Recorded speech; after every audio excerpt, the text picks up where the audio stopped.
tremendous tariff on lumber and things as such, and yet we don't need their lumber. We have more lumber than they do. We don't need Canada's lumber.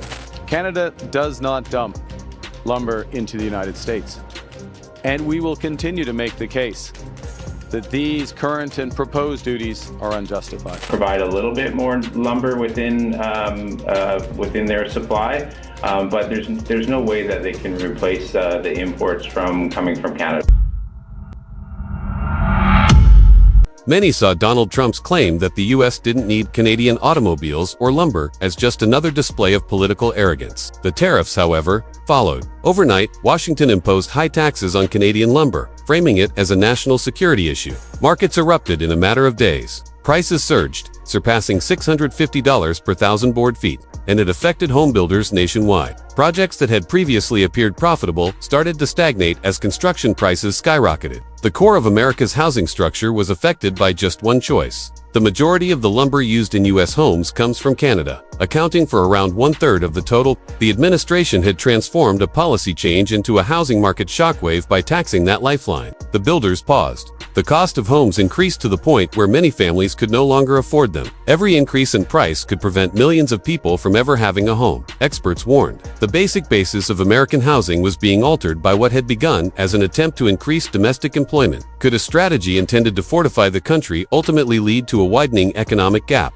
The data showed an unsettling reality that political rhetoric had omitted after the tariffs took effect. Approximately 12 billion board feet of softwood lumber, or about 25% of what the U.S. needs, are supplied by Canada each year. Production would still be short by more than 3 billion board feet even if every sawmill in America operated continuously. For years, analysts had cautioned that taking Canada's place in the supply chain would not be a temporary solution. It might take almost 10 years to make up the deficit, even in the best of circumstances with new mills, a full staff, and significant investment. Furthermore, that estimate is predicated on the U.S. being able to obtain the manpower and resources required to increase production, which is far from clear. Due to outdated machinery and ongoing labor shortages, the majority of American mills are already operating close to capacity, at about 95%. In every area of the property market, those boundaries became apparent. Lumber prices increased more quickly than wages, which put pressure on contractors and made builders spend more for each frame and beam.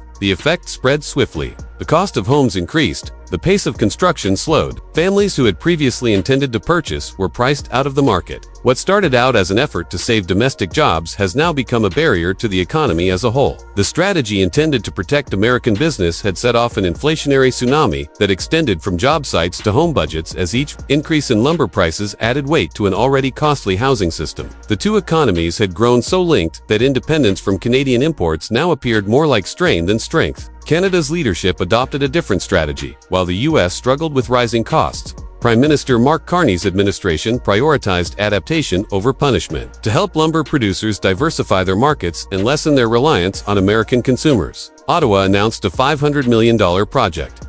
Shortly after, a second $1.2 billion package was introduced to boost the industry's competitiveness overseas and shield it from anti-dumping taxes. Ravi Parmar, the Minister of Forests for British Columbia, set a lofty goal. At least 10% of lumber exports should be diverted to new international markets. Confrontation was not the goal of this reaction. It has to do with reinvention. The tariffs were presented by Canadian officials as an opportunity to reconsider how their lumber industry could compete internationally. Long dependent on consistent U.S. demand, British Columbia and Alberta developed into hubs for new investment and modernization. The government invested heavily on trade missions, innovation awards, and infrastructural upgrades that would speed up and boost exports. What might have been a setback to self-assurance became a catalyst for transformation. Canada started growing its network as the U.S. tightened trade restrictions, solidifying its position in a global market that was looking for trustworthy suppliers. The two neighbors' differences become increasingly apparent over time. For many years, the American market accounted for almost 90% of Canada's lumber exports.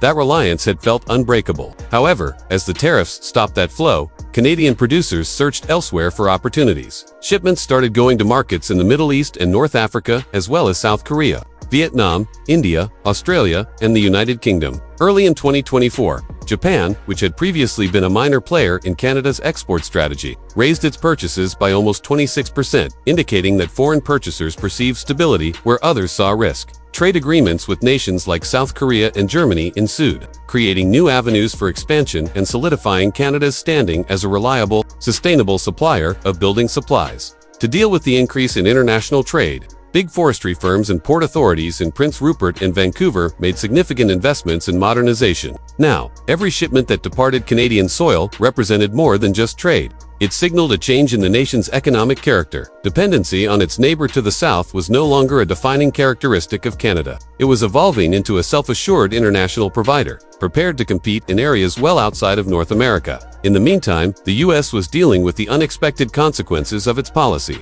Frustration grew throughout the housing sector. Delays in growing budgets were reported by builders in places like Florida, Ohio, and Texas. Numerous building projects either halted or slowed down. According to estimates from the National Association of Home Builders, the cost of a new home increased by around $1,000 for every 1% increase in timber prices. The average home cost an extra $10,000 as prices shot up to $765 per thousand board feet without any improvement in the quality or materials. Mills in Western Canada welcomed technology and started producing high-value goods like engineered wood and premium lumber components instead of raw exports. A more comprehensive industrial strategy was reflected in this evolution. Compete on innovation rather than volume by moving up the value chain. Every trade agreement made overseas bore symbolic weight, signifying not only a contract but also Canada's new position in the world economy.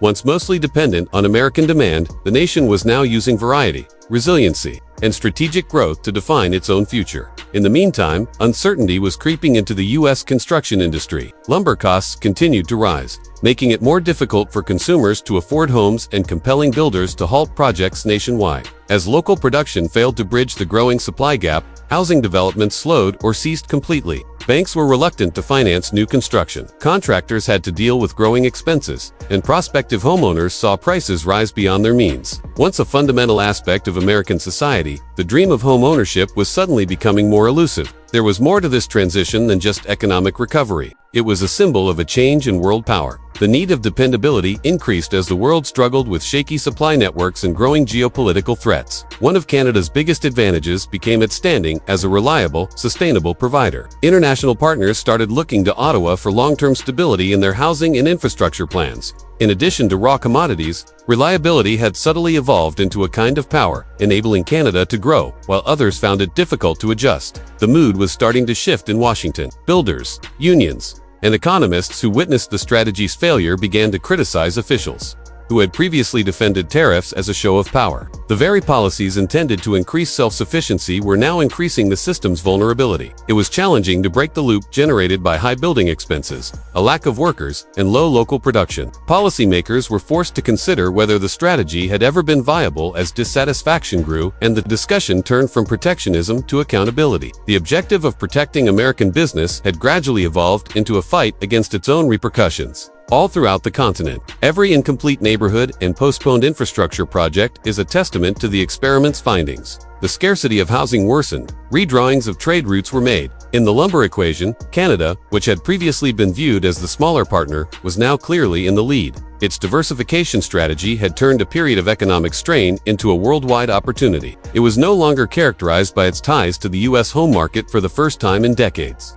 With the help of innovation, environmental consciousness, and an expanding network of global partners, it was making a name for itself in the global market. Both countries' perceptions of their roles were altered by this change. In Canada, the industry has become a model of long-term planning because two investments in sustainable forestry and green technologies. Meanwhile, discussions on how to change direction without conceding defeat heated up in the United States. It was difficult to overlook the situation's irony. Instead of reducing Canada's leverage, tariffs had increased it. Every new agreement reached in Seoul, Tokyo, or Berlin demonstrated how swiftly world power can change when opportunity and strategy collide. Additionally, every American initiative that delayed served as a reminder to the country's residents of how intertwined modern economies have become. However, Canada had learned a valuable lesson about forethought from this trade battle. Its main strength turned out to be adaptation. Resistance turned into a vulnerability for the U.S. timber was no longer the only factor dividing the two countries. It represented two completely different reactions to a world that was changing. One relied on cooperation and adaptation, while the other relied on control and seclusion. And those decisions were having real-time repercussions. Today, the subject looms over every policy debate, boardroom, and building site in North America. Was Canada's rise made possible by protectionism, or did it genuinely protect American interests? Because there has always been more to this narrative than just tariffs and lumber. It's about how economic power changes when outdated tactics can't keep up with an increasingly interconnected world. It's about what happens when a country is closed off by the very walls that were constructed to protect it. A single choice set off a series of events that altered the trading landscape in North America, turning partners into rivals and altering the balance of power for years to come. What are your thoughts on all of this? Let us know in the comments section below. Make sure to switch on notifications and subscribe to our channel before you depart. We appreciate your interest and hope to see you in the upcoming video.